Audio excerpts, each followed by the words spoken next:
Read Stories presents The Valentine Series 2, The Broken Love of Mafia, written by Eshang. Hinahanda ni Vanessa ang kanyang sarili para sa pag-atake niya. Nakasuot siya ng isang sandong top at cycling na top na fit sa kanyang katawan at may puting tela sa kanyang mga kamay ang nakapulupot. Mariin, madiin at seryoso ang ekspresyon ng kanyang muka. Kung titingnan mo siya ay matatakot ka. Sanay siya sa pakikipaglaban at sanay din siya sa iba't ibang mga armas. Dahil bata pa lamang siya ay tinuruan na siya ng kanyang ama, kasama ang kanyang mga kuya na tutol sa kanyang kagustuhan. Pero sa huli ay walang nagawa ang mga ito, kundi ang payagan siya sa kanyang kagustuhan dahil doon din naman siya masaya. Silang 10 magkakapatid ay magagaling sa iba't ibang larangan at biyasa sa kung ano-ano. Ganon sila karami na 2 na lang ay 100 na silang magkakapatid. Ganon kasi kasipag ang kanilang mga magulang na gumawa ng bata. Pero ang pinagmamalaki nila ay kasalang kanilang mga magulang at kailanman ay hindi nagkaroon ng cheating sa mga ito. At simula high school ay magkasintahan na ang mga magulang hanggang sa college at hanggang ngayon. Masayang pamilya ang meron sila at talagang vibes na vibes nila ang isa't isa. Pero wag na wag mo lang gagalitin ang kanilang ina dahil iba ito magalit. Mas malala pa sa kanilang ama. Nakakatakot din. Ibang-ibang aura ng kanilang ina na doon nila naman ang magkakapatid.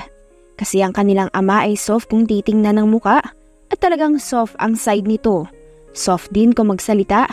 Kaya kapag sinisigawan ng kanilang ina, ay wala itong nagagawa kundi ang tumahimik na lamang, kaya sila ay natatawa na lang sa kanilang ama. Pero iba din kung magalit lalo na kapag may nang-aapi sa kanilang magkakapatid. Sinapak ni Vanessa si Andrew, ang isa sa mga tauhan at kanang kamay niya na din. Ito ang isa sa pinagkakatiwalaan niya sa lahat dahil childhood friend din sila at naging magkaklase. Kumbaga, simula ng bata pa lang sila ay close na silang dalawa. At ito ang nagtagal sa bad attitude niya.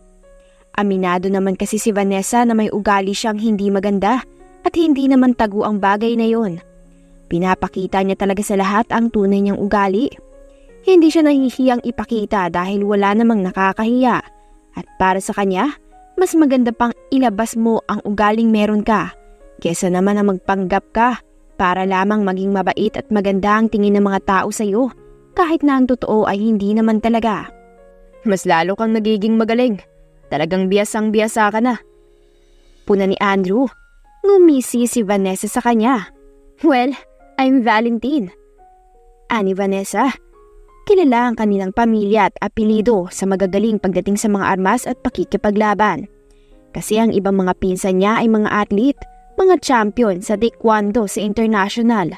May mga model din siyang pinsang babae. Mga CEO na kilala lamang hindi sa Pilipinas at maging ang mga piloto, flight attendant, architect, engineer, doktor at kung ano-ano pa. Malawak ang kanilang pamilya at mas kinakalat ang kanilang apelido sa iba't ibang panig pa ng bansa. Nakakamangha pero iyon talaga ang totoo. Hindi sila Valentine kung walang maipagmamalaki sa mundo, sa mga tao at sa lahat. Hindi ka isang Valentine kung wala kang kakayahan at talento na ipinapakita, na ipagyayabang. Hindi nakataka-taka na isa ka talagang Valentine dahil halata naman sa aura mo lalo na kapag pinapakita mo ang kakayahan mo. Ani Andrew, wala kasi sa pamilya namin ang itatago ang talento. Kapag may pagmamayabang kami, pagyayabang talaga namin sa mga tao at wala kaming pakaalam sa iisipin nila. Kaysa naman sa nagmamayabang sa wala. Ani Vanessa, parang umisi si Andrew. At ikaw ang isa sa mga Valentine na maraming maipagyayabang sa lahat. Ani Andrew, nabakas ang pagmamalaki sa kanyang muka. That's true. At mabuti naman at alam mo. Ani Vanessa, para pagak na tumawa si Andrew. Si Vanessa ang pangalawa sa kanilang magkakapatid na 10. Ang pinakamatanda talaga ay lalaki. 3 lamang silang babae at bunso ang isang babae. Ang bunso nilang ito ang iniingatan at pinoprotektahan nila sa lahat dahil ito lamang ang hindi nakamana sa kung anong meron ng isang Valentine. Masyado kasing inosente ang muka at inosente pa sa ibang bagay. Kung sila ay may dark aura at dark side, ang bunso nilang ito ay soft ang muka. Masyadong maawain sa mga tao na hindi dapat maging katangian ng isang Valentine dahil pwede ito maging dahilan ng pagiging mahina mo. Kaya habang maaga pa ay tinuruan na talaga nila ito. Pero may mga bagay talagang hindi natin makokontrol dahil mas ninanais pa din natin ang totoong gusto natin at hindi ang gusto ng ibang tao. Kaya hindi na nila pinipilit ito kapag ayaw nitong gawin ang nais nila. At si Vanessa ang nag-aasikaso nun dahil sobrang ruthless talaga ng ibang kapatid nila. Lalo na ang isang babaeng pang-apat sa kanila magkakapatid. Akala mo ay ito ang pinakamatanda sa lahat kung umasta. Pero hindi talaga. Ibang-iba lang talaga kung kumilos, magsalita at gumalaw. At dito pa sila mas takot sa kanilang magkakapatid. Ito ang kanilang kinatatakutan dahil talagang walang awa, walang puso, walang pakialam kahit na kapatid niya o kadugo niya ang sasaktan niya. Basta, tinapakan mo ang kanyang dignidad at pagkatao ay hindi ito makakapayag. Minsan na silang nadala nang makita talaga nila kung paanong tupuruhan ng isa nilang pinsan na halos mamatay na dahil sa sobrang bugbog na ginawa nito. Hindi naman nila mapigilan dahil wala din ang pumipigil dahil natatakot at baka sila ang isunod nito. "Kamusta naman pala si Marian?" tanong ni Andrew. Tinutukoy nito ay ang bunsong kapatid nila. "Maayos naman. Hinahayaan namin kung saan siya masaya at kung anong gusto niya dahil mahirap na kapag pinigilan na naman." Sagot naman ni Vanessa. "Mabuti naman kung ganun at baka kapag hinigpitan nyo na naman sa mga gustong gawin niya at ang inyo ang masusunod, baka talagang magrebelde na yun." Sabi ni Andrew.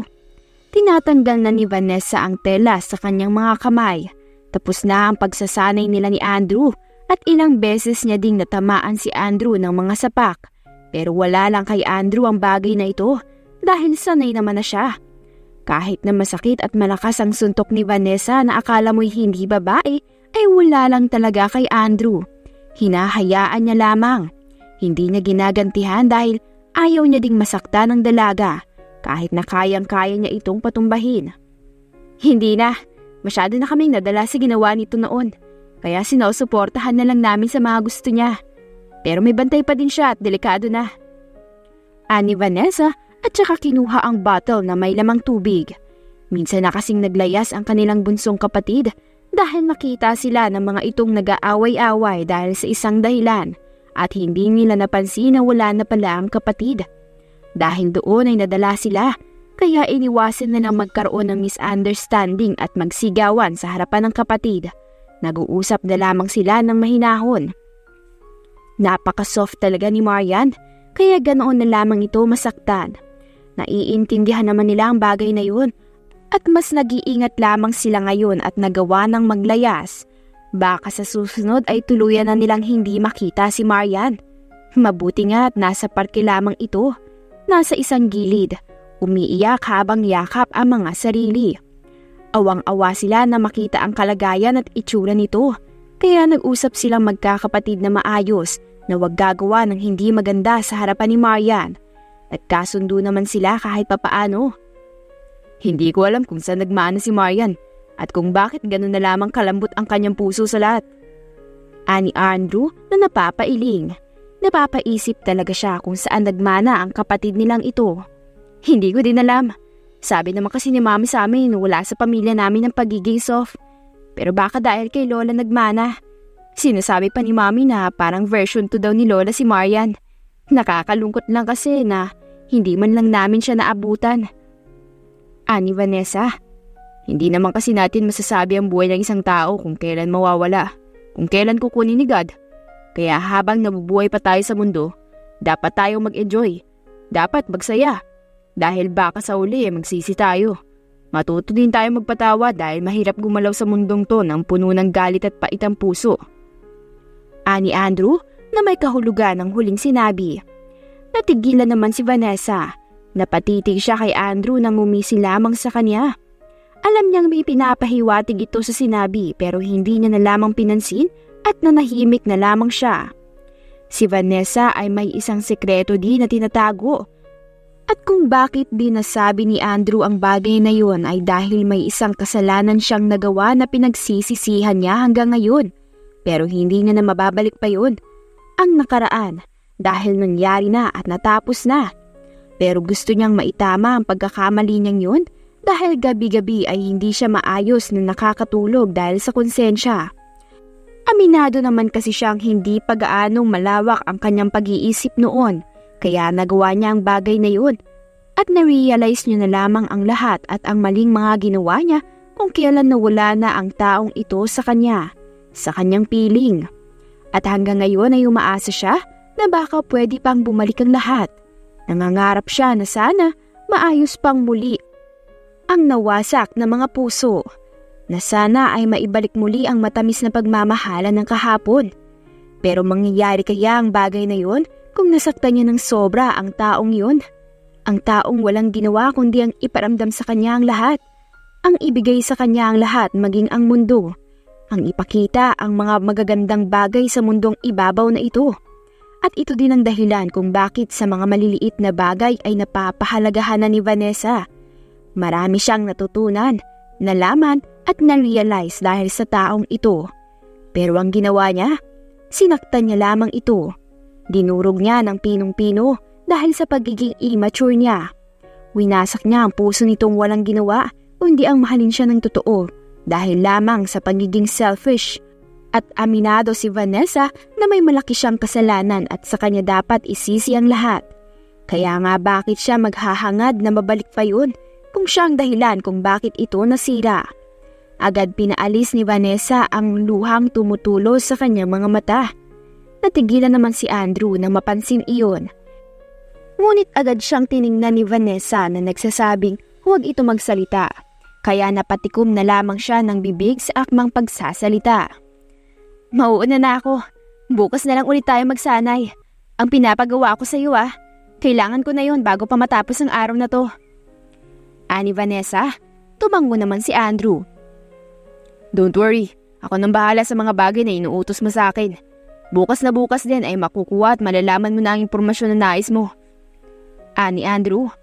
Hindi naman sumagot si Vanessa na tumango lamang at saka nagsuot na muli ng damit at lumabas ng training room nang walang paalam kay Andrew. Nasinundan naman siya palabas. Nang mawala na sa mga paningin ni Andrew si Vanessa ay napailing na lamang ito. Gumawa ka lang ng paraan Vanessa para mabalik ang dati niyong pagmamahalan. Ikaw mismo ang gumawa ng sarili niyong tadhana kung talagang gusto mong maging kayo muling dalawa. Dahil hinihintay ka lamang niya. Ikaw ang gumawa ng paraan. Dahil ikaw ang nanakit at dahilan kung bakit nagkalayo kayo. Ani Andrew. May alam si Andrew sa lahat. Alam niya ang mga nangyayari kay Vanessa dahil halos anino na siya nito. Alam niya lahat ng mga pinagdadaanan nito. Alam niya ang lahat ng mga iniisip at problema nito. Dahil sa kanya ito nagsasabi at alam niya din kung anong nangyari kay Vanessa at sa lalaking minamahal nito. Kaya walang something sa pagitan nilang dalawa dahil halos magkapatid lamang ang turingan nila sa isa't isa. At never lumampas yun dahil may ibang nagugustuhan si Andrew na kapatid lamang din ni Vanessa at unti-unti niyang kinukuha ang loob ng babaeng ito. At pinapanalangin niya na sana ay makuha niya talaga ang puso nito dahil matagal na siyang naghihintay. Binabantayan niya lamang ito mula sa malayo dahil ayaw niyang ma-pressure ito at mabilisan sa kanya. Pero sa ngayon ay kontento na muna siya sa kung anong meron sa kanila.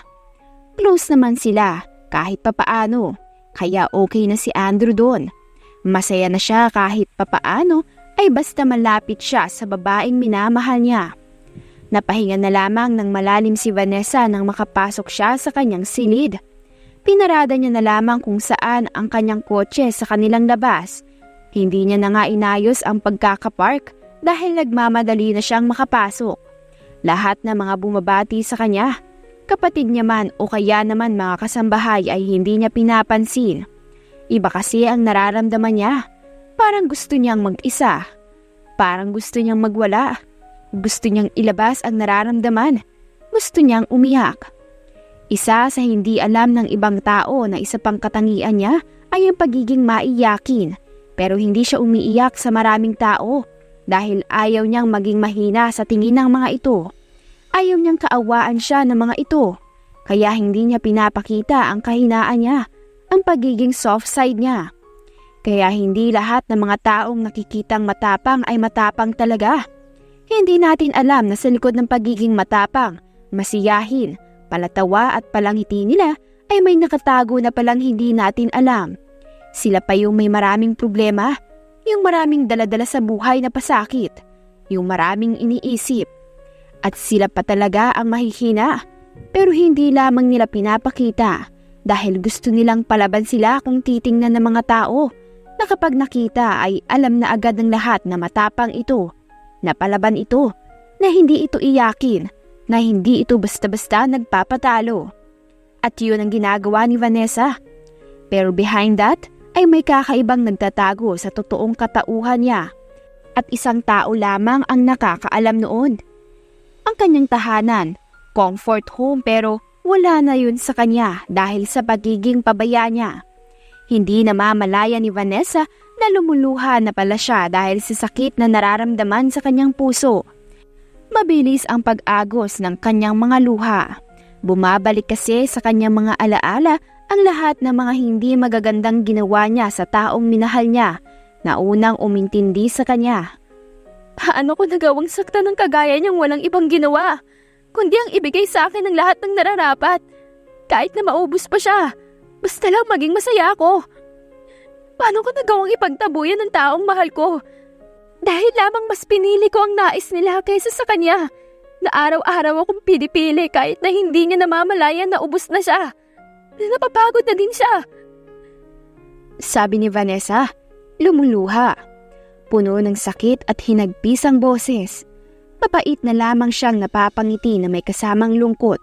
Napatingala na lamang siya sa kanyang kisame kung saan dun makikita ang kalawakan, ang kanyang peace. Kahit ngayon lang sana maibalik ko ang lahat ng masasayang pinagsamahan naming dalawa. Dahil bukas, hindi naman na ako to eh. Ibang katauhan na naman ang kailangan kong ipakita sa lahat. Ani Vanessa at saka pinikit ang mga mata kasabay ang pagtanaw muli sa kanilang masasayang alaala. Flashbacks. Habulin mo ako!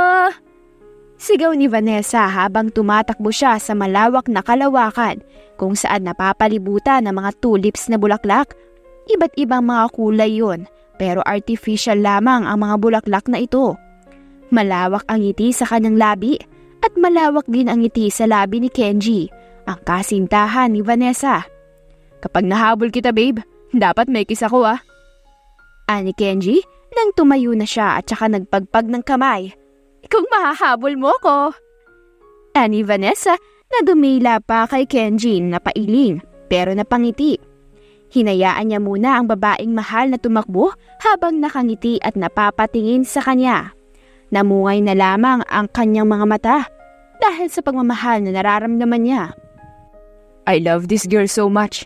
Siya na talagang pakakasalan ko at wala nang iba pa. Hindi na ako magmamahal pa ng iba at maghahanap. Sigurado na ako sa kanya. At kapag hindi siya, huwag na lang. Ani Kenji sa sarili.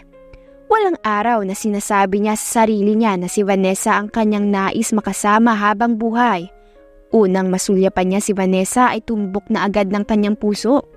Kakaibang tibok iyon at alam niya sa sarili niyang si Vanessa na ang babaeng para sa kanya. At kahit wala pang sila noon, hindi pa siya umaamin at nanliligaw, ay ang dami na niya agad plano sa kanilang dalawa. Kahit na hindi pa naman siya sure kung may pag-asa ba siya kay Vanessa. Iniisip niya na kasi agad noon na magpapakasal silang dalawa ni Vanessa. Magpapatayo ng malaking bahay, magta-travel sa kung saan-saan. At kapag nagsawa na sa ganoong bagay ay bubuo naman sila ng pamilya nila. Magkakaroon sila ng mga anak. Mga pangarap ni Kenji na hindi pa naman sigurado kung matutupad dahil marami talagang nanliligaw kay Vanessa noon. Sobrang ganda ba naman kasi nito? Kung ihahalin tulad kasi si Vanessa ay parang diwata ng kapaligiran, lalo na kapag nakasuot ito ng bestida.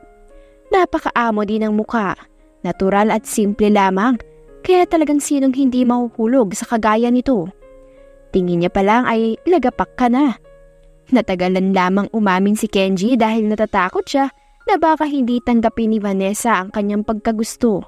Isa pa ay walang-wala siya sa mga nagkakagusto at nanliligaw dito noon.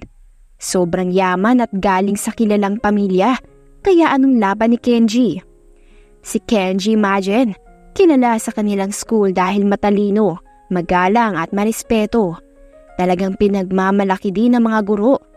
Simple lang din ang buhay. Maagang namatay ang ama kaya ina na lamang ang kasama nito.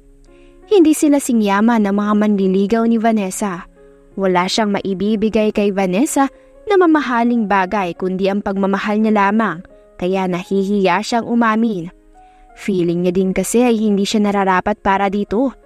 Na hindi nararapat ang kagaya niyang talino at pagiging gwapo lamang ang maipagmamalaki.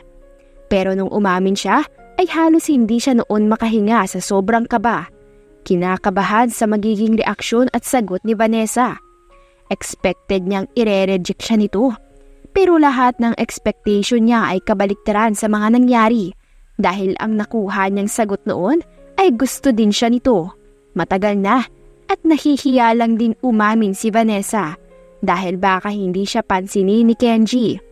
Kilala din kasi si Kenji sa school nila bilang snob na lalaki at wala masyadong interes sa mga babae. Kaya naman nawala ng pag-asa si Vanessa. Pero nung umamin si Kenji sa kanya, ay hindi na din siya nagpaligoy-ligoy. Inamin niya din ang totoong nararamdaman niya, kaysa naman sa magsisi pa siya sa huli. Crush niya din naman na mismo ang umamin, kaya sino siya para mag-inarte at magpabebe pa, hindi ba? Kung pride kasi ang paiirali, ay walang mangyayari. Kaya mabuti na lang at tinamaan din ng kalandian noon si Vanessa. Kaya ngayon ay nasa kanya na si Kenji. Babe! Hiyaw ni Vanessa nang mahuli siya ni Kenji. Binakhag kasi siya nito. May kiss ako ni Kenji.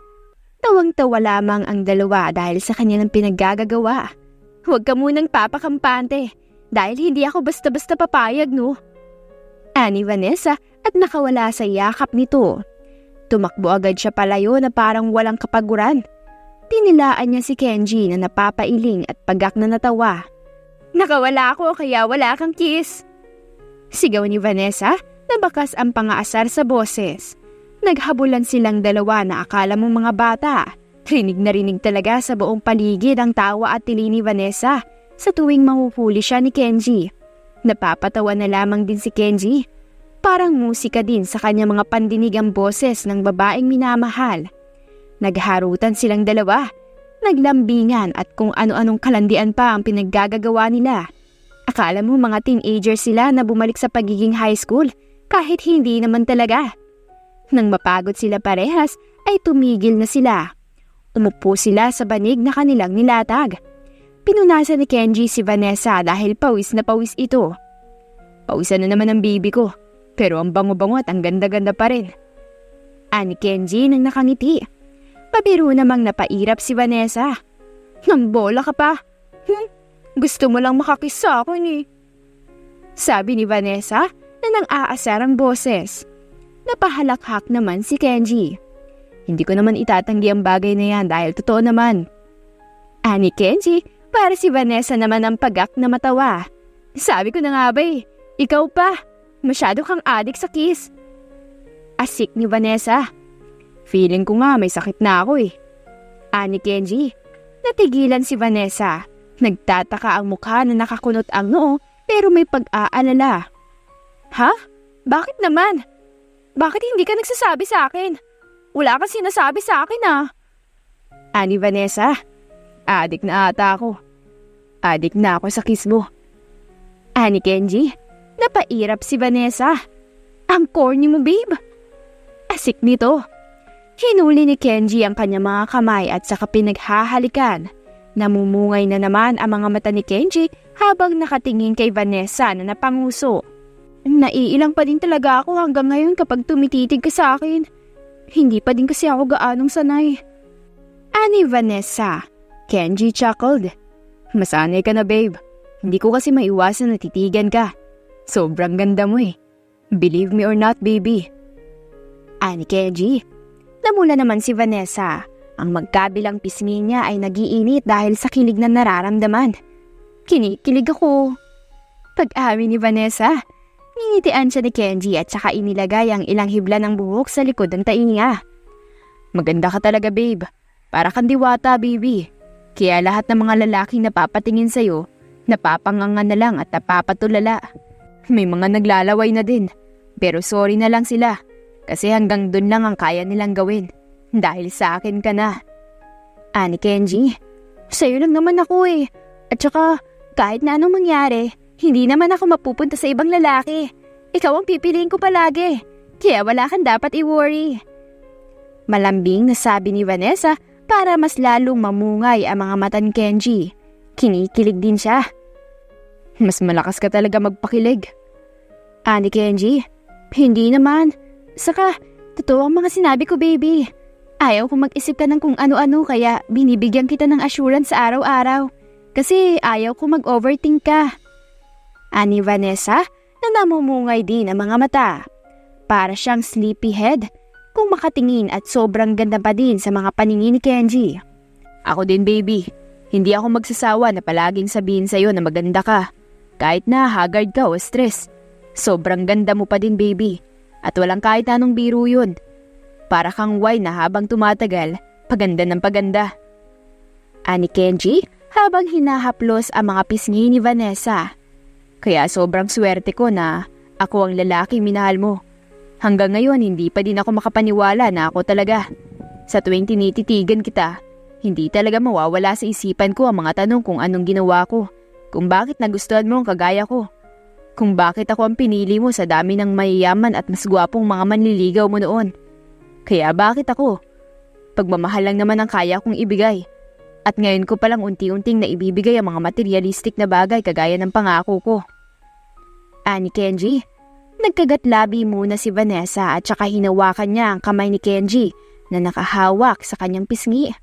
Bakit naman hindi ikaw, Kenji? Tanong ni Vanessa. Natahimik si Kenji.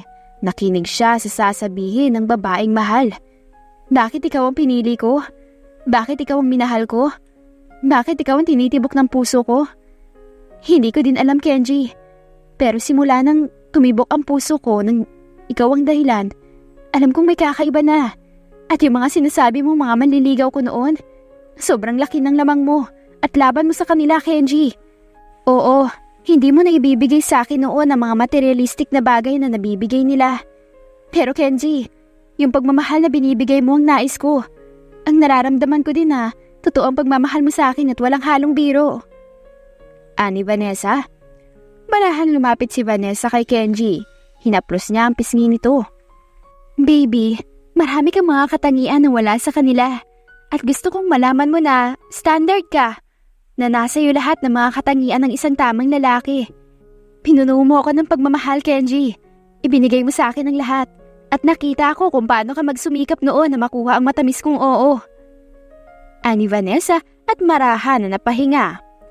Tanda mo nung nalaman kong nagtatrabaho ka sa isang coffee shop? Para lang may maibigay ka sa akin na kumpol ng bulaklak sa Valentine's Day. Para din may maibigay kang regalo sa akin ng kaarawan ko. Tanong ni Vanessa. Tumango naman si Kenji. Hindi niya malilimutan ang bagay na yon. Umiiyak ako noon, di ba? Ani Vanessa at tumango naman si Kenji. Umiiyak ako noon. Hindi dahil nagulat ako at nagsinungaling ka sa akin. Umiiyak ako noon dahil sobra yung paghanga na nararamdaman ko sa iyo that time. Kasi hindi ko akalain na magagawa mo ang bagay na yon. Ani Vanessa na nangingilid na ang gilid ng mga mata. Handa nang umiyak. Nakita ko mismo kung ano yung paghihirap na naranasan mo para lamang sa akin. Para mapatunayan mo ang sarili mo na karapat-dapat ka sa kagaya ko. Kaya ako ang sobrang swerte, Kenji. Dahil ako ang babaeng minahal mo sa dami ng babaeng pwede mo ding ligawan. Kaya ayaw na ayaw ko kapag binababa mo ang sarili at confidence mo. Dahil hindi ganun ang tingin ko sa'yo. Sobrang taas ng pagtingin at paghanga ko sa'yo, baby. Simula pa lang.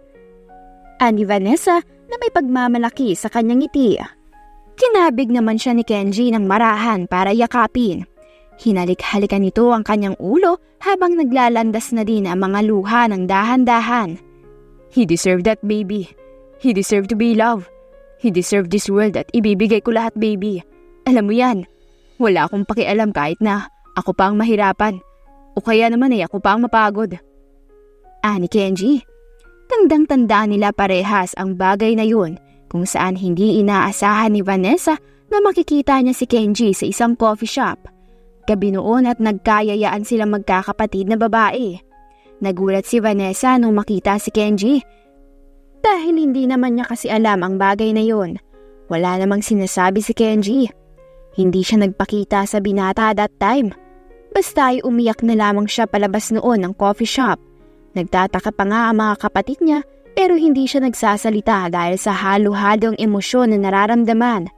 Hindi siya nakasagot sa mga kapatid niya noon. Niyakap na lamang siya ng mga ito at pinapatahan. Nang kinaumagahan, agad pumunta si Kenji sa kanilang mansyon dahil hindi niya kinakausap sa messenger. Nag-aalala si Kenji ng sobra kaya ganun na lamang ang taranta niya. Wala na siyang pakialam kung may mamiss siyang mga subject dahil absent siya. Gusto niyang malaman ang problema ni Vanessa, kung anong problema nilang dalawa. Hindi niya kasi kayang patagalin ng tampo, inis, galit o bad trip nito sa kanya kaya agad niya itong sinuyo. Nasa taas si Vanessa. Puntahan mo na lang sa taas. Kanina pa ayaw bumaba eh. Sabi ng kapatid ni Vanessa na si Gina. Thank you po ate. Magalang na sagot ni Kenji. Tumangulang naman si Gina sa kanya. Umakyat na si Kenji sa hagdan papunta sa kwarto ni Vanessa. Ilang beses naman siyang nakapunta sa mansyon ng mga ito pero never niya pang na-meet ang mga magulang ni Vanessa. Tanging mga kapatid niya pa lamang at pinagbabantaan na din siya ng mga lalaking kapatid nito nung kausapin siya ng one-on-one. Baby, tawag ni Kenji sa labas. Natigilan naman si Vanessa sa pagtitig sa kisame. Napalingon siya sa pintuan. Tumulo na naman ang mga luha niya imbis na tapos na dapat. Baby, papasok po ako ah. Paalam ni Kenji dahil walang tugon si Vanessa. Alam niya naman ang passcode ng lock ng kwarto nito kaya agad nakabuksan nang makapasok siya. Sinarado niya din. Pagpasok ni Kenji ay namungay agad ang kanyang mga mata nang makita si Vanessa. Dahan-dahan itong umupo at sumandal sa may headboard ng kama. May kumot pa rin sa kanyang half body. Marahan at dahan-dahan naman ang kilos ni Kenji na akala mo'y nakakatakot na makagawa ng ingay. Maingat siyang umupo sa may gilid ng kama ni Vanessa malapit sa kanya. Did you cry, baby? Tanong agad ni Kenji nang mapansin na parang bagong punas lamang ang mga pisngi ni Vanessa. Nagkagatlabi naman si Vanessa. Nagpipigil na naman. Shh! I'm here, baby. I'm here. What's wrong? Bakit umiiyak ang baby ko? Kawawa naman. Malambing na ani ni Kenji. Doon na naglaglagan na naman ang mga luha ni Vanessa. Pagdating talaga kay Kenji ay nalalabas niya ang emosyon niya at nagiging mahina talaga siya. Para siyang batang umiiyak ngayon sa may dibdib ni Kenji na hinahaplos ang kanyang buhok saka hinahalik-halika ng tuktok ng kanyang ulo. Tell me baby, what's the problem? Tanong ni Kenji. Nakita kita. Panimula ni Vanessa. Bakit ka nagtatrabaho? Para ba sa akin? Mahinang tanong ni Vanessa. Halos bulong na lamang ang kanyang boses.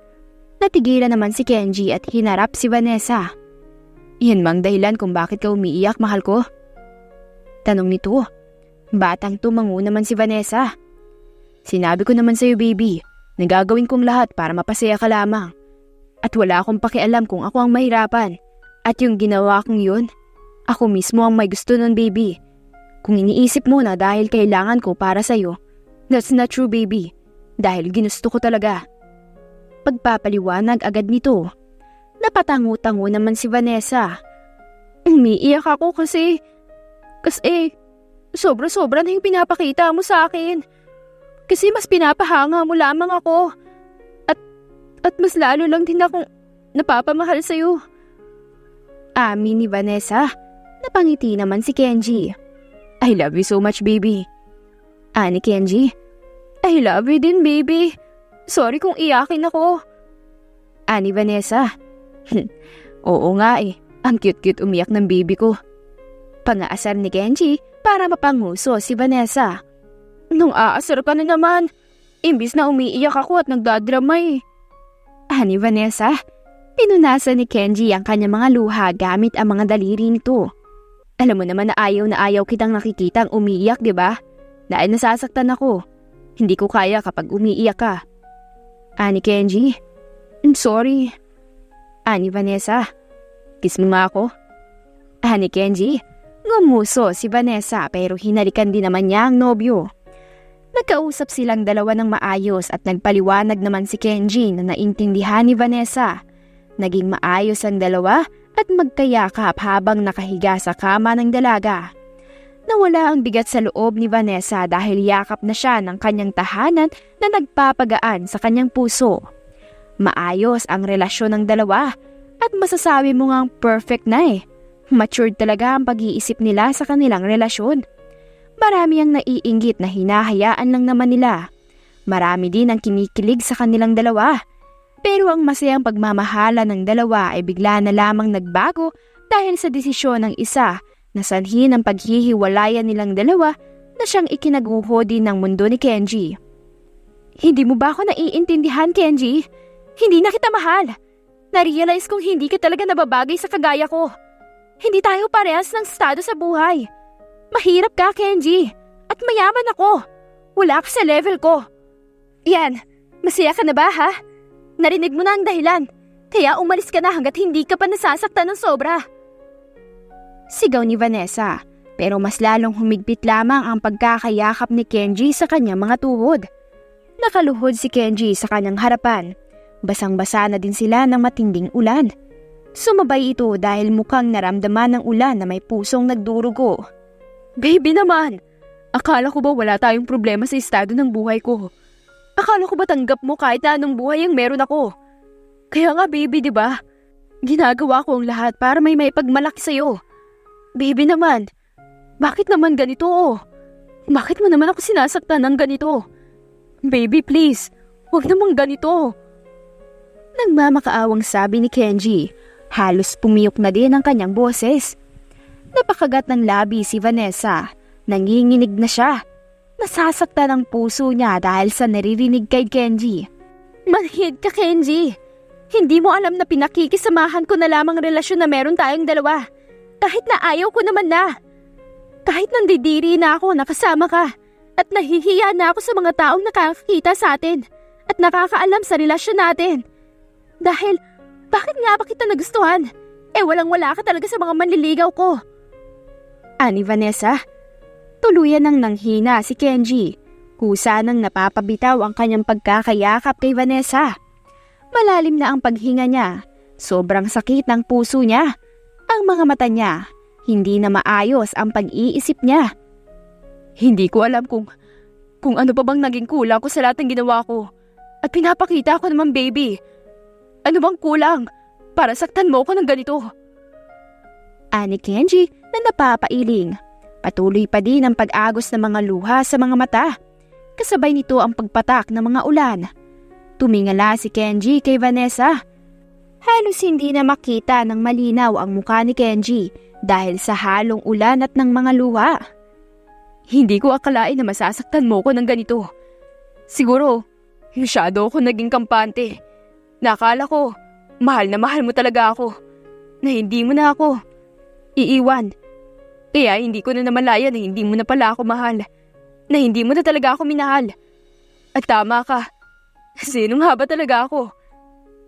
Tanong ni Kenji. Nangihina maging ang boses. Nadudurog naman ang puso ni Vanessa sa bawat salitang binibitawan nito.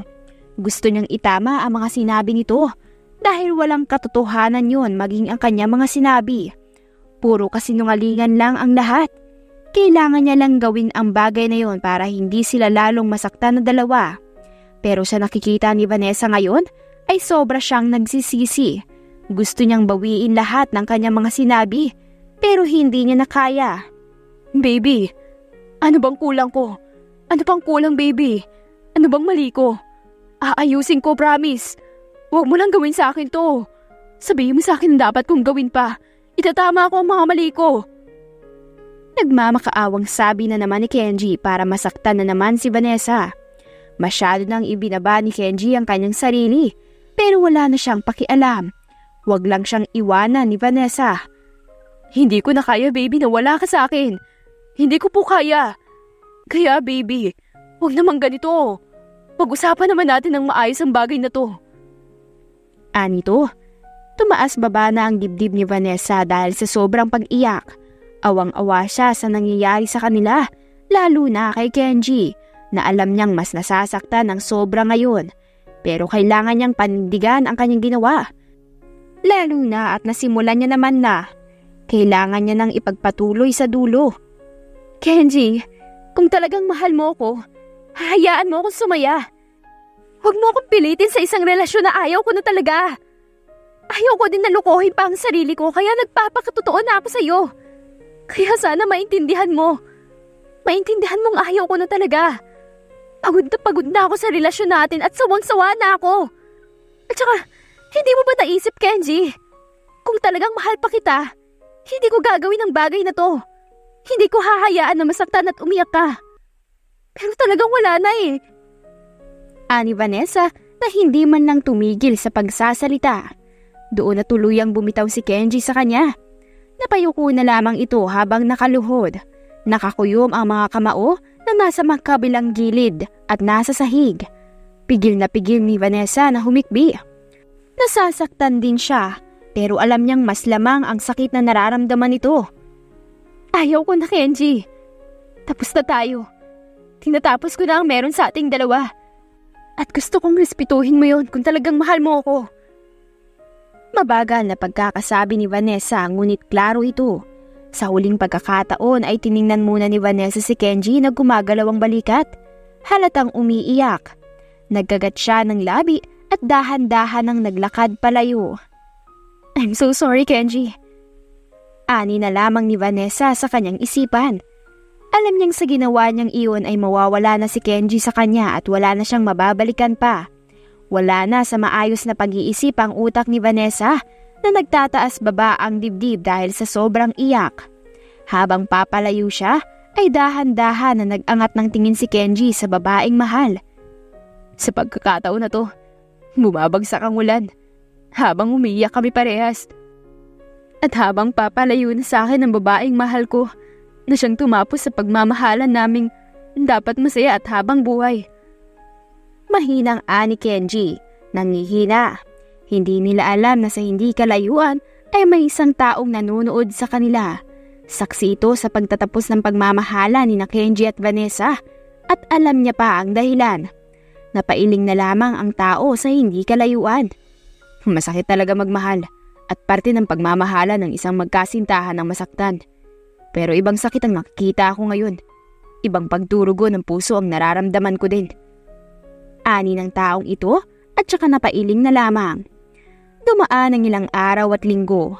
Pakiramdam ni Vanessa ay parang may kulang sa kanya. Mabigat ang kanyang dibdib sa bawat babangon siya at alam niya kung bakit ganun na lamang ang kanyang nararamdaman. Pilit niyang pinagsasawalang bahala ang nangyari pero hindi talaga maalis at mawala sa isipan niya. Gusto niyang puntahan at kausapin si Kenji pero simula nung tagpo na nangyari sa kanila habang umuulan ay bigla na lang ding nawala si Kenji na parang bula. Wala na siyang kahit na anong balita sa dating kasintahan. Kahit na nagpaimbestiga siya ay walang nakalap na kahit na anong bakas ng anino ni Kenji. Kaya ganun na lang ang pagsikip ng dibdib ni Vanessa. Ma'am, wala po talaga kaming makalap tungkol sa kanya. Halos gawin na po namin ang lahat. Ani ng tauhan ito. Pagod na tumango si Vanessa. Sige, salamat. Pahinga na muna kayo. At saka ko na ulit kayo tatawagin kapag kailangan ko na. Ani Vanessa. Salamat po ma'am. Magpahinga din po kayo. Ani ng tauhan at saka yumukod sa kanya bilang pagbibigay galang. Marahang napabuga na lamang ng hangin si Vanessa. Umupo siya sa isang sofa. Hinilot niya ang kanyang ulo habang nakapikit. Dumating naman ang kapatid niyang si Marian. Bakit mo siya hinahanap? Tanong ni Marian para magmulat si Vanessa. Bahagyang seryoso ang mukha nito na siyang kinagulat ni Vanessa pero hindi niya na lamang pinahalata. Hindi ba't ikaw ang nagtapos ng relasyon niyo at nagtaboy sa kanya? Kaya bakit hinahanap mo pa siya? Tanong pa nito habang nakaupo na sa sofa. Marian, hindi mo pa naiintindihan.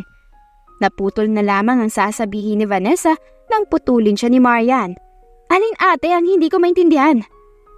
Tanong nito. Sa palagay ko ay wala. Mas naiintindihan ko pa nga ang lahat eh. Ani Marian. Marian! Nangihinang tawag ni Vanessa. Naiiling na sabi ni Marian. Bakit hinayaan mo na kontrolin ka gayong may sarili ka namang isip? May sarili kang desisyon. At ikaw naman ang nagmamahal. Ganon ba kalalim ang pagmamahal mo sa kanya? Tanong ni Marian na pinasadahan ng buhok gamit ang kanyang daliri. Sobrang lalim. Sagot ni Vanessa. Kung malalim pala, bakit mo nagawang saktan na lamang siya ng ganon? Ang bitawan siya. Ganyan pa malalim ang pagmamahal? Sabagay, nadiktahan ka kasi at sumunod ka sa gusto nila kaysa sa gusto mo. Kaya yan, nagsisisi ka ngayon. Ani Marian. Natigilan na lamang si Vanessa. Nangihina siya. Wala siyang ganang magsalita. Nasa huli talaga ang pagsisisi. Kung kailan wala na ang taong sa buhay natin. Kung kailan tapos na. Dapat kasi inisip mo munang mabuti ang lahat bago ka nagdesisyon. Sarili mo lang iniisip mo. Hindi mo iniisip ang sarili niya at ang mararamdaman niya sa gagawin mo. Ani Marian. Ngayon lamang naging seryoso si Marian kaya naman hindi makapaniwala si Vanessa na makakapag-usap sila ng kapatid ng ganun at napagsasabihan siya na akala mo'y ito ang mas matanda sa kanilang dalawa kahit hindi naman. Pero kung magsalita yun ay parang ate na pinapagalitan siya dahil sa maling ginawa niya. Alam ko naman na mali ang ginawa ko at talagang pinagsisisihan ko yun ngayon. Pero huli na talaga ang lahat dahil hindi ko na siya makita pa. Nasaktan ko siya ng sobra at naiintindihan ko kung bakit bigla na lang siyang nawala. Ani Vanessa, ganun talaga kapag nasasaktan. Lalayo ka dahil gusto mo mag-move on at kalimutan ang sakit na nararamdaman niya. Kaya sana, alam mo ang bagay na yan. Ani Marian, hindi naman nakaimik si Vanessa. Tumahimik din naman si Marian. Hinayaan na lamang ang kapatid na umiyak. Alam niya ang nangyari sa dalawa at saksi siya nung gabing naglayo na ang kanila mga puso. Napailing si Marian at saka siya lumapit kay Vanessa. Niyakap niya ito. Sumandal naman si Vanessa sa bandang dibdib niya at doon umiyak.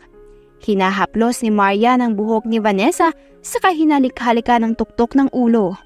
Tahan na, magiging maayos din ang lahat. For now, fix yourself ate. Hindi ganyang ate Vanessa na kilala ko. Matapang siya, palaban, at hindi nagpapaapi. At higit sa lahat, hindi siya basta-basta umiiyak. Ani Marian na inaalo ang ate. Pahinga ka muna ate ko ha. Alam kong masakit ang nangyari sa'yo. Kaya you need to take a rest. Pagpahingahin mo ang puso at isip mo. Dahil bukas, magiging maayos na din ang lahat. Naniniwala ako dyan. Ani Marian. Thank you. Mahinang ani Vanessa. Mas gusto ko ang matapang na Vanessa. Ang hindi nagpapakita ng kahinaan sa mga tao. Sabi ni Marian. Sa gabing yun ay gumaan kahit papaano ang nararamdaman ni Vanessa dahil sa kapatid. Swerte pa rin talaga siya dahil meron siyang kapatid na handa siyang damayan at pagsabihan. Lumipas ang mga buwan hanggang sa naging taon ay unti-unting bumalik ang dating Vanessa. Tuluyan na din talagang walang balita ito kay Kenji kung nasaan na nga ba ito. Pero araw-araw siyang nagsisisi dahil sa kanyang mga ginawa at doon lamang siya natatuhan sa mga pinagsasabi ni Marian. Alam ni Vanessa na may kulang sa kanyang buhay, but she's trying my best na magpatuloy sa buhay. Wala kasi siyang karapatan na magreklamo o ano pa man na gawin niya dahil siya naman ang may kasalanan sa nangyari. Ngayon ay umaasa siyang sana isang araw ay bumalik ang dating sila na alam niyang malabo nang mangyari. End of flashbacks. Mamayang gabi daw po ang party, ma'am. Kailangan niyo daw pong pumunta dahil inaasahan daw po kayo roon. Sabi ng sekretary ni Vanessa. May isang big party kasi na gaganapin kung saan ang kanyang pamilya mismo ang mag-handle noon. Invited ang mayayaman at malalaking pamilya. Ayaw na sanang umattend ni Vanessa, pero talagang mapilit ang mga ito. Ayaw niya kasing makita ang kanyang mga magulang dahil hanggang ngayon ay hindi pa rin niya makalimutan ang ginawa nito. Kahit na malaki ang pagkakamali niya, ay alam niyang mali din ang mga ito at sinisisi niya ang mga ito kung bakit naghiwalay silang dalawa ni Kenji na hindi naman dapat. Pupunta ako mamaya, kaya huwag ka mag-alala. Sabi ni Vanessa. Sige po ma'am, at saka nga po pala, may importante daw pong announcement mamaya. Makikilala na daw po ang owner ng pinakamalaking kumpanya na humigit po sa inyo. Sabi pa ng sekretarya. Natigilan naman saglit si Vanessa. Napatingin siya sa kanyang sekretarya. Matagal niya nang pinaiimbestigahan kung sino ang may-ari ng malaking kumpanyang yun. Pero masyadong taguang impormasyon. Kaya ang kaninang hindi niya kagustuhan na pumunta ay gusto niya na. Thanks for the info. You can go now. Sabi ni Vanessa at tumango naman ang kanyang sekretary. Nang makaalis ito ay napasandal na lamang si Vanessa sa kanyang swivel chair habang nakatingin sa kung saan. Iniisip kung sino ang taong may-ari ng VB Company. Masyadong taguang kanyang impormasyon. Kaya naman nagtataka ako. Ani Vanessa? Nang sumapit ang kinagabihan, ay nag-ayos na si Vanessa. Siya ang pumili ng dress na kanyang susuotin. Isang pulang dress na kumikinang ang napili niya. One-sided ito. Nakalugay lang din ang kanyang buhok pero naka-curly ito. Siya lang din ang nag-makeup sa sarili niya dahil hindi siya nagpapaayos talaga sa iba. Gusto niyang siya lamang ang gumawa para satisfied siya sa ayos na gusto niya. Kinuha niya ang kanyang pouch na may lamang pera at cellphone at kung ano-ano pa. Pagbaba niya ng hagdan ay bumungad sa kanya ang mga kapatid niya. Kumpleto sila ngayong araw dahil kailangan. Lahat silang Valentine ay naroon sa party. He looks so good. Puna ni Gina kay Vanessa nang pasadahan siya nito ng tingin. He look good too. Sabi naman ni Vanessa. Gwapong-gwapo ang mga kapatid niya mga lalaki sa suot nitong mga formal attire. Ang buhok ay maayos na siyang nagpapadagdag sa apil ng mga ito. Gwapo niyo naman mga kuya. Sabi ni Marian na siyang kakalabas lamang. Napalingon sa kanya ang mga magkakapatid. Natigilan ng mga ito na makita ang itsura ni Marian. Hindi nila inaasahan na magsusuot ito ng ganito. Kumikinang tuloy si Marian, sobrang ganda sa suot nitong gold na dress na tube. Nakaban pa ang buhok habang may ilang hibla ang natira sa unahan. Wow princess, reyna ka na ngayon ah. Una ni Lester. Napanguso naman si Marian. Thank you kuya. Kayo din, ang gagwapo niyo po. Para kayong manliligaw. Ay mali, parang mamamanhikan. Biro ni Marian para pagak na matawa mga ito. Hindi naman princess. Sabi ni Lester. Inalalayan sila ng ilang mga kuya nila. Sakay si Marian at saka si Vanessa sa sasakyan ng kuya Sedi nila. Kahit na matanda si Vanessa ay kuya minsan ang tawag niya sa mga nakababatang kapatid dahil kung titingnan mo ay hindi halatang siya ang matanda sa kanila. Mature din kasi kung mag-isip ang mga ito. Kaya kapag sinasabi ni Vanessa na siya ang mas matanda sa mga ito ay nagugulat na lamang ang mga tao dahil hindi daw halata. Pagbaba nila ng sasakyan ay inalalaya naman sila nito. Dahil big event iyon, ay asahan na maraming media at mga camera na flash ng flash. Dinumog agad sila, pero agad na harangan ng mga tauhan na kanilang kasama. Ang ganda niyo po, Ma'am Marian! Ang ganda niyo po, Ma'am Vanessa! You're so elegant, Ma'am Gina! Wow! Grabe! Ang gwapo mo naman, Lester! Gwapo mo, Gio! Samot-sari ang mga sinasabi ng mga reporter sa kanila. Ngumiti naman ang ibang lalaki at si Marian pero ang iba ay hindi ito mga pinansin. Taas noong naglakad sa red carpet na kung saan ay parang sinasabi na sila ang nakakataas at nararapat lamang na igalang ng lahat. Sinundan sila ng mga kamera hanggang sa pagpasok at marami pang nasabi ang mga ito. Hindi pwedeng pumasok sa loob ang mga ito kaya naman may bantay din sa may entrance. May photographer din talaga na siyang kukuha ng mga litrato ng mga Valentine at maging litrato ng mga bisita. Pagdating nila sa loob ay hindi na sila nagulat dahil sa sobrang dami ng tao. Mahahalata mo talaga agad na galing sa mayayamang pamilya ang mga ito. Sobrang laki ng venue. Halos kasya ang buong barangay. Maganda ang disenyo nito. Tumatawa at nag-uusap-usap ang mga bisita sa kung ano-ano.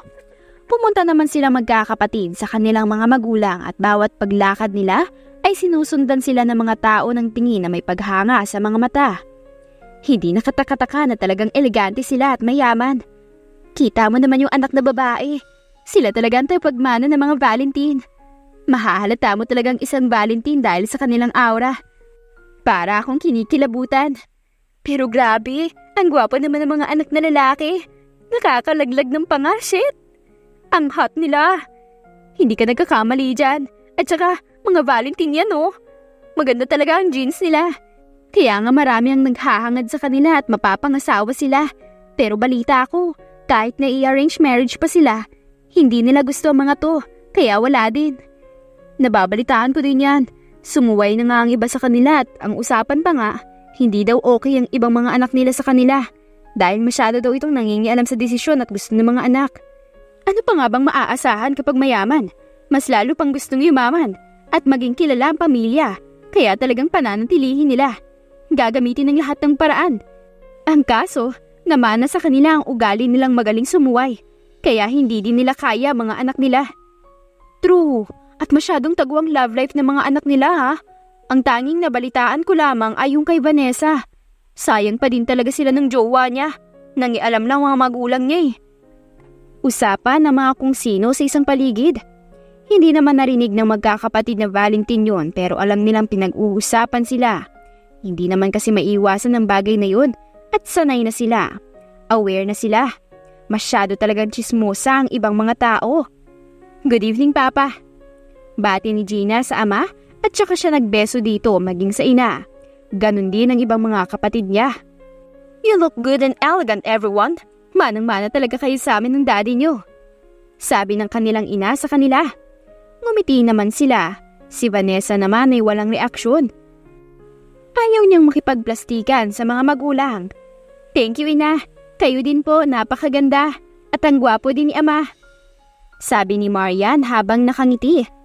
Ang aming prinsesa ay namumukadkadang ganda ngayong gabi. Talagang alam ko na kung kanino ka nagmana. Ani ng ina. Napansin naman nila ang pananahimik ni Vanessa. Anak, you look pretty today. Sabi ng kanilang ina kay Vanessa para sa kanya mapunta ang atensyon ng lahat. Palagi naman. Sabi ni Vanessa. Bago pa magkaroon ng initan sa pagitan ng mga ito, ay agad nang sumingit si Gina. Kaya naman maayos at tahimik silang umupo sa isang mahabang lamesa sa unahan. Be careful today, Vanessa.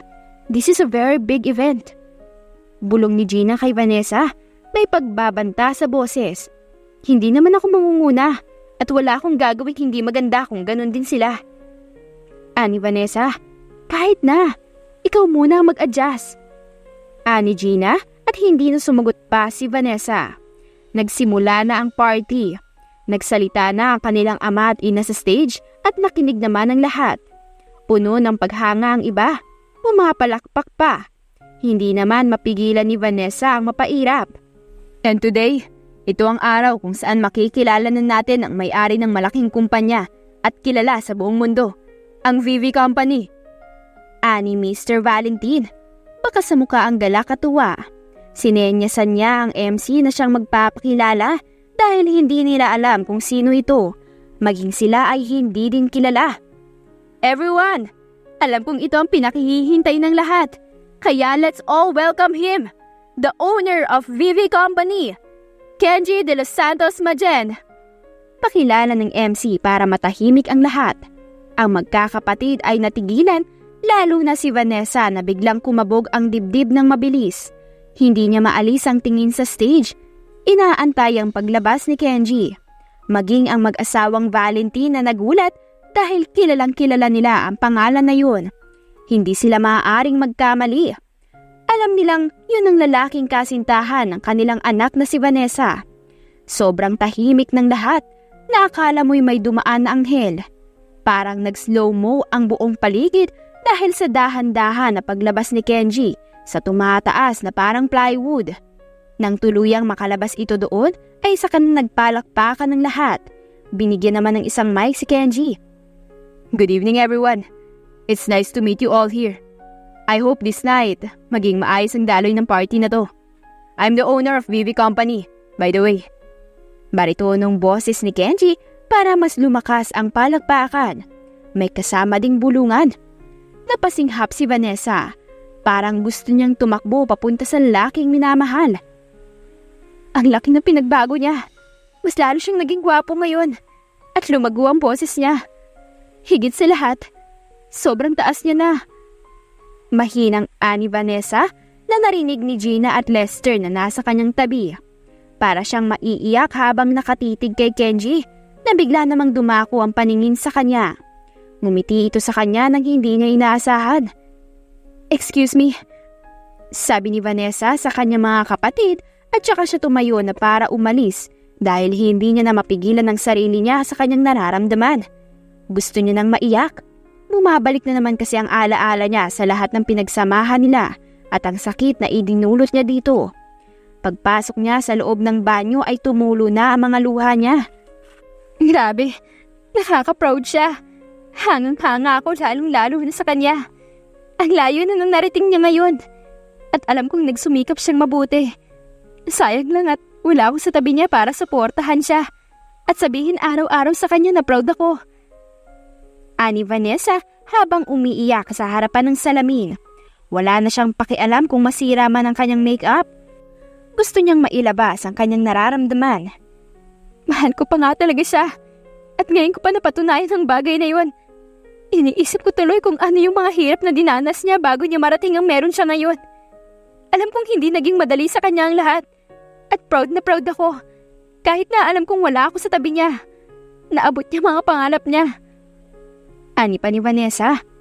Habang nagsasalita si Vanessa mag-isa sa loob ay nakikinig naman si Kenji sa labas ng CR. Alam niyang pupunta si Vanessa doon kaya sinundan niya. Hindi na malaya ni Vanessa na nakapasok na pala ito sa loob. "Just tell me that you still love me." Ani Kenji para matigilan si Vanessa. Napalingon siya dito. Grabe ang tibok ng kanyang puso. Napangiti si Vanessa nang masilayan ng malinaw ang gwapong mukha ng minamahal. "Anong ginagawa mo dito?" tanong ni Vanessa. Umangat naman ang isang kilay ni Kenji. "Suplado na," ani Vanessa sa mahinang boses. "Really, baby? Yan talaga ang unang salitang ibubungad mo sa akin?" tanong ni Kenji, pero ang boses ay hindi galit, kundi para bang nanlalambing. Napaiyak lalo si Vanessa. "Paano mo nagiging ganyan sa harapan ko? Na para bang wala akong kasalanan na ginawa sa'yo?" tanong ni Vanessa. Maliit na ngumuso si Kenji. Gusto tuloy ni Vanessa na mainis dahil sa ginagawa nito. "Kasalanan? Sa pagkakaalam ko, baby, wala ka namang kasalanan na ginawa. Hindi naman ikaw, baby, ang may kasalanan. Biktima ka lang din. Nabilog ka lang nila, baby. Minanipula ka nila." Malambing ani ni Kenji na marahang humakbang palapit kay Vanessa. "Nakakainis ka!" nasabi ni Vanessa sa kahinampas ang bandang dibdib ni Kenji. Pagak na natawa si Kenji. "Cute mo pa din talaga kahit kailan." ani Kenji habang nakangiti. "Walang cute, no? Hindi ako cute. Bakit ba ganyan ka, ha? Kita ng sobra akong umiiyak eh. Dahil sobra akong nagsisisi sa mga ginawa ko. Bumabalik sila sa alaala ko. Tapos ikaw parang wala lang." ani Vanessa. Marahang hinawakan ni Kenji ang kanyang mga kamay, puno ng pag-iingat, at saka niya din ito hinalikan. "Alam ko ang totoo, baby. Kaya ganito ako. Hindi ako galit. Oo, nasaktan ako, baby. Pero nung malaman ko na utos yun ng mga magulang mo, hindi kita sinisi. Alam kong biktima ka lang din nila. Kaya hindi nararapat na kagalitan kita. Alam kong masakit din sa iyong nangyari." ani Kenji. Hinalik-halikan niya ang daliri ni Vanessa habang namumungay ang mga mata. "Sobra ako nasaktan nung gabing yon. Pero hindi yun naging dahilan para ibaba ko ang sarili ko. Para sumuko ko. Ginawa ko pa yung motivation para patunayan ang sarili ko. Nagsumikap ako, baby, habang binabantayan kita mula sa malayo. Hindi mo alam ang bagay na yun. Dahil ayaw kong malaman mo. Ang inuutusan mo ang hinaharangan ko." ani Kenji. "Kaya naman pala," asik ni Vanessa. Kenji chuckled. "Pero paano mo natupad ang lahat ng to? Mas mataas ka na ng estado sa akin." ani Vanessa. "So ano naman? Ako pa din naman to at walang nagbago. Si Kenji pa din to na mahal ka, baby. Kahit nasaktan mo ko ng paulit-ulit, ipagtabuyan mo pa ako ng ilang beses. Babalik at babalik pa din naman ako sa'yo dahil mahal kita. Higit pa sa salitang yun. Sabi ko naman sa'yong hindi ako basta-basta bumibitaw at sumusuko, di ba? Ani Kenji, sorry sa nagawa ko. Pinagsisisihan ko yun, Kenji. Gabi-gabi akong hindi makatulog ng maayos dahil nasaktan ko ang lalaking mahal ko. Hindi ko alam kung paano ko nagawa ang bagay na yun. Binigay mo sa akin ang lahat. Walang kulang, mahal ko. Ani Vanessa, ngumiti si Kenji. Merong kulang, baby. At yun ang pinagsikapan kong mabuti. At kaya ako narito ngayon sa kung anong ako dahil din sa'yo. Dahil ikaw ang inspirasyon ko. Nagtrabaho ako sa isang mayamang pamilya. Wala silang anak at anak na ang turing nila sa akin. Nung namatay sila, sa akin nila pinamana ang lahat. Nung una, hindi ko tinanggap. Pero nung mga kamag-anak na nila mismo ang nagsabi sa akin na tanggapin ko, tinanggap ko na rin sa wakas. Pinag-aralan ko ang business para hindi sila magsisi sa akin. Nag-invest ako sa malalaking kumpanya hanggang sa lumaki ang kumpanya nila. Kwento ni Kenji habang nakangiti dahil inaalala niya ang lahat. Sa tuwing nararamdaman ko ang sobrang pagod, palagi ko lang tinitingnan ang mga larawan natin. Palagi kong sinasabi na kailangan kong magsikap dahil bibigyan pa kita ng magandang buhay na tahimik. Hindi ko ginamit ang pera nila. Binalik ko din. At baby, ikaw lang ang hinihintay ko. Ani Kenji sa patuloy na umiiyak na si Vanessa. Pinupunasan naman ni Kenji ang mga luha nito. Kenji, bakit mahal mo pa din ako gayong nasaktan kita ng sobra? Hindi biro ang bagay na yon. Anito? Ngumiti si Kenji. Hindi ba sinabi ko sa'yo nung nililigawan pa lang kita na kahit anong sakit pa ang gawin mo sa akin, ikaw pa din ang mahal ko? Hindi magbabago kahit na anong pagsubok pa. Kaya baby, will you accept my love for you again? Tatanggapin mo ba ang pagmamahal ko sa pangalawang pagkakataon? Tanong ni Kenji. Ako dapat ang magtanong yan. Tatanggapin mo ba ang pagmamahal kong muli sa'yo, Kenji? Pero sa pagkakataong to, mas malalim na. Tanong ni Vanessa. Ngumiti si Kenji at hinawakan ang kanyang pisngi. Palagi, baby. Ani Kenji at saka pinagdampi ang kanilang mga labi. Tuwa ang nararamdaman ng kanilang mga pusong nawasak noon at nadurog. Ngunit ngayon ay muling nabuo dahil sa babalik at babalik ka talaga sa taong tahanan mo.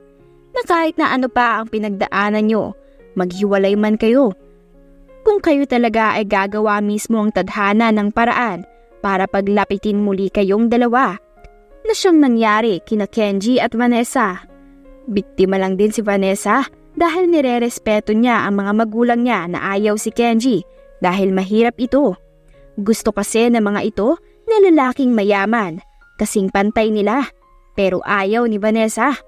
Kinuwento ni Vanessa kay Kenji ang lahat na pinagbantaan siya ng kanyang mga magulang na may gagawing masama kay Kenji oras na hindi siya makipaghiwalay.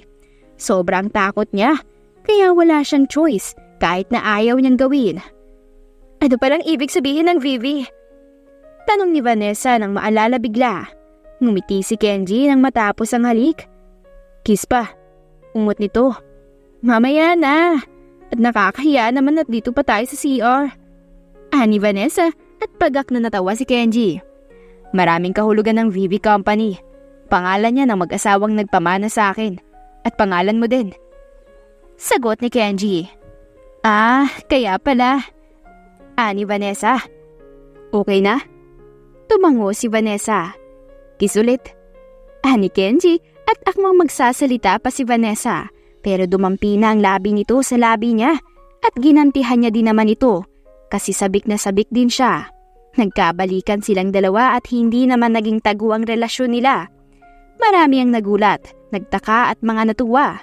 Marami din mga sinasabing hindi maganda pero wala silang pakialam. Nakausap ni Kenji ang mga magulang ni Vanessa at humingi naman ito ng patawad sa kanya na tinanggap naman niya.